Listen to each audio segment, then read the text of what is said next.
In 1925, 3 students graduated in engineering from the Natal University College. 100 years later, the University of KwaZulu-Natal proudly confers undergraduate and postgraduate degrees in engineering on some 300 graduates per year, and its faculty engage in cutting-edge research across a range of engineering disciplines, including agricultural, civil, chemical, computer, electrical, electronic, and mechanical engineering, as well as in the allied disciplines of land surveying and architecture.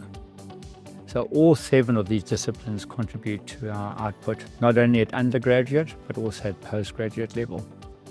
So our research has been driven by technology. As technology has improved over the years, so has our research output and our contribution, not only to industry, but of course to the international community. And this vehicle that you see over here is an example of a vehicle with these omnidirectional wheels, which allows it to move in different directions, which is used in robotic materials handling. Now, if you take 100 years where man had only just started flying, Henry Ford was putting vehicles on the street, to today where we have flying cars and we have drones flying in the sky, it's very futuristic. And I think it will be very interesting to see where we are in the next 100 years.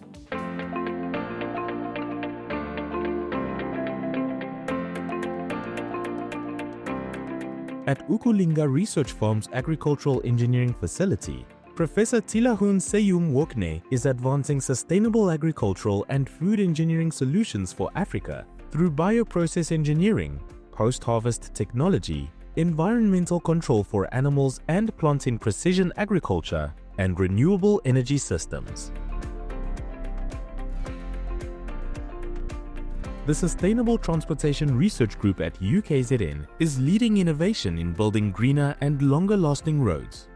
Under Professor Mohammed Mustafa, research focuses on using sustainable materials to make pavements more resilient to climate change, testing and improving asphalt performance, and exploring smart mobility solutions for the future.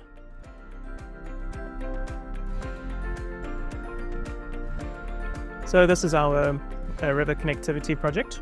We built a small-scale model of the Umkomaas Weir to better understand how fish move through abstraction networks. This is our Omega project. This is where we look at turning wastewater and algae into biofuel using the movement of ocean waves. And the reason why we're looking at this is so that we can turn wastewater that gets dumped into the ocean into biofuel. These projects to the left of me are hydroponic farms that our students built. They form part of our purpose-driven initiative, where we help inspire students to become better engineers in South Africa. And the task was to build hydroponic farms to help solve food insecurity in South Africa.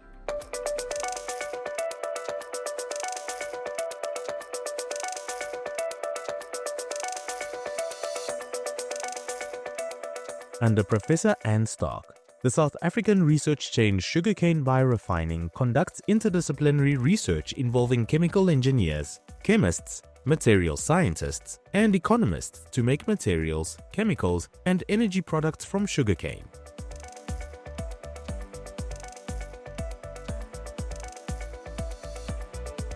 Our research addresses a critical modern challenge, which is the removal of contaminants of emerging concern, particularly pharmaceuticals from wastewater. These pharmaceuticals are not effectively removed by our conventional wastewater treatment plants. To address this issue, we evaluate the use of advanced oxidation processes, which is photocatalysis using a commonly used titanium dioxide. My name is Amir Hossein Mohammadi. I'm professor of chemical engineering at UKZN, and my recent research areas are renewable and non-renewable fuels.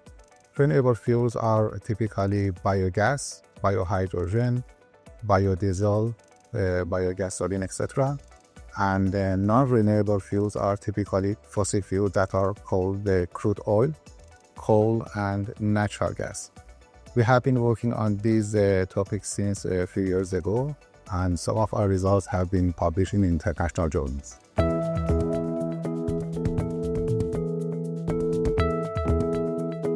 The UKZN Wash R&D Centre was formally established in 2020, but prior to that we were the Pollution Research Group.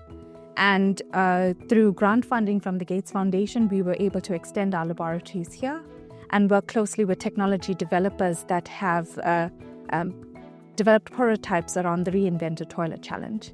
And through our partnership with the eThekwini municipality, we were able to test these prototypes under real-world conditions, providing these technology providers with real information as to how their systems would perform, together with social acceptability studies and assessments and user behavior.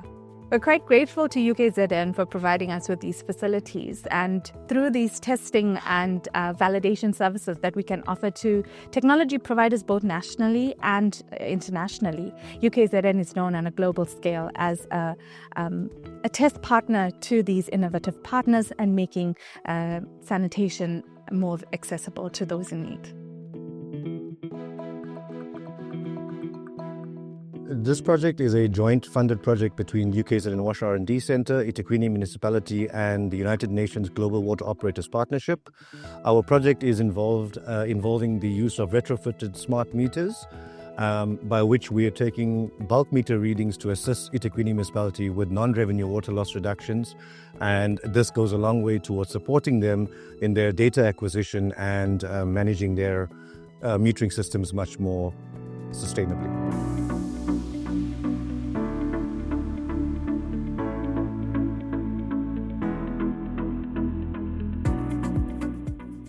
At the Center for Power and Energy Systems, Professor Lee Jarvis and his team of researchers have begun implementing an ambitious renewable energy program that demonstrates how decentralized and renewable power systems can be implemented nationally to enhance resilience and sustainability.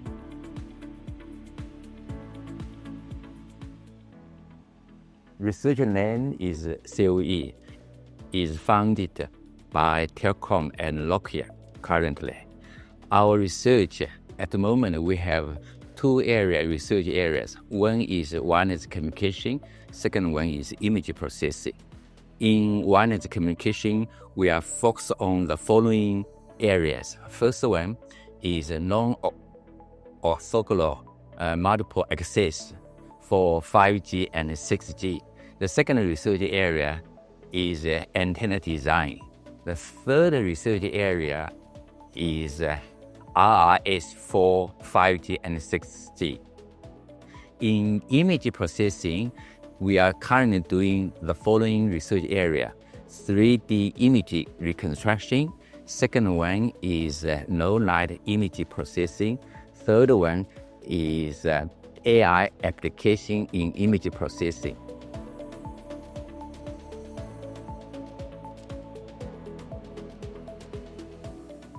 The research we are doing in water quality monitoring is developing what we call soft sensors.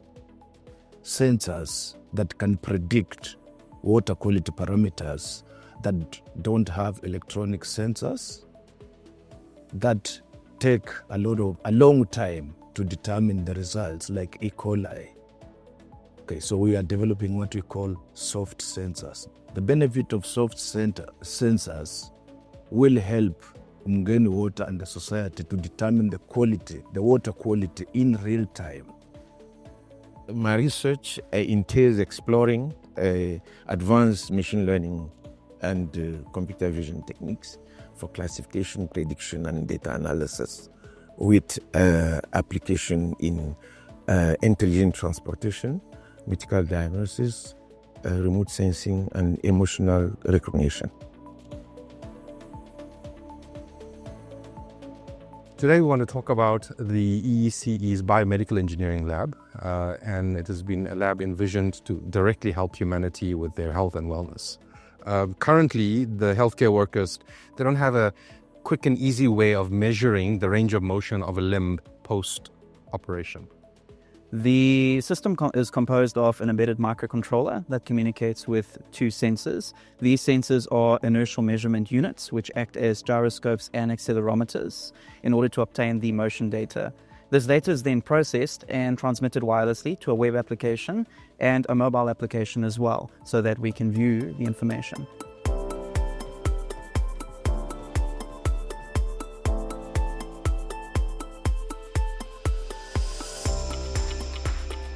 With Professor Rian Stopforth at the helm, UKZN Smart Lab is investigating multidisciplinary solutions to international problems, including medical devices, prosthetic devices, accident reconstructions, additive manufacturing, and alternative energy. My project is based on predictive maintenance for rotating shafts.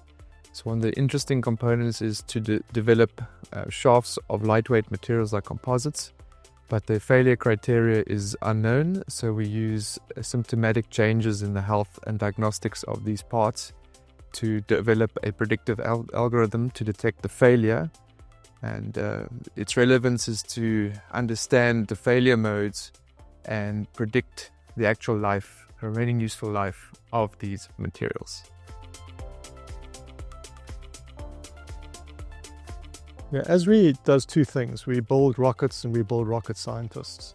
So our job is to develop technologies, advanced aerospace technologies for South Africa, and then also to build the talent pool, the people that can sustain a commercial space launch capability. The Phoenix program does three things.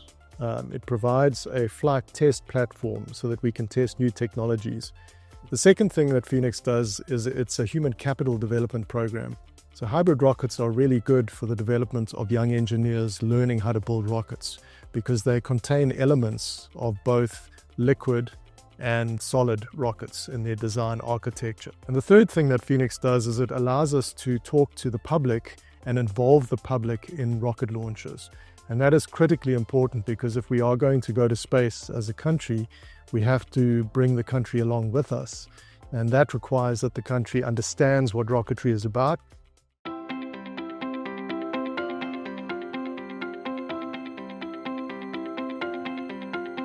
At the UKZN Foundation, we believe that innovation thrives when brilliant minds are supported. The research and discoveries you have witnessed are made possible through partnerships that connect vision with opportunity. As the bridge between the university and our donors, we invite you, our alumni, industry leaders and friends, to join us in empowering the next generation of engineers, innovators and changemakers. Together we can shape a future built on excellence, impact and possibility. As the academic leader of research of School of Engineering at the University of KwaZulu-Natal, I'm so proud to mention that at the School of Engineering, excellence is not just a goal, but a standard. Our disciplines are driving progresses and redefining the future. Our students are achieving remarkable success, both academically and professionally, and our academic staff are producing cutting-edge research that address the world's most pressing challenges. I commend our team's expertise and passion for shaping the next generation engineers and leaders as they make a long-lasting impact in our communities.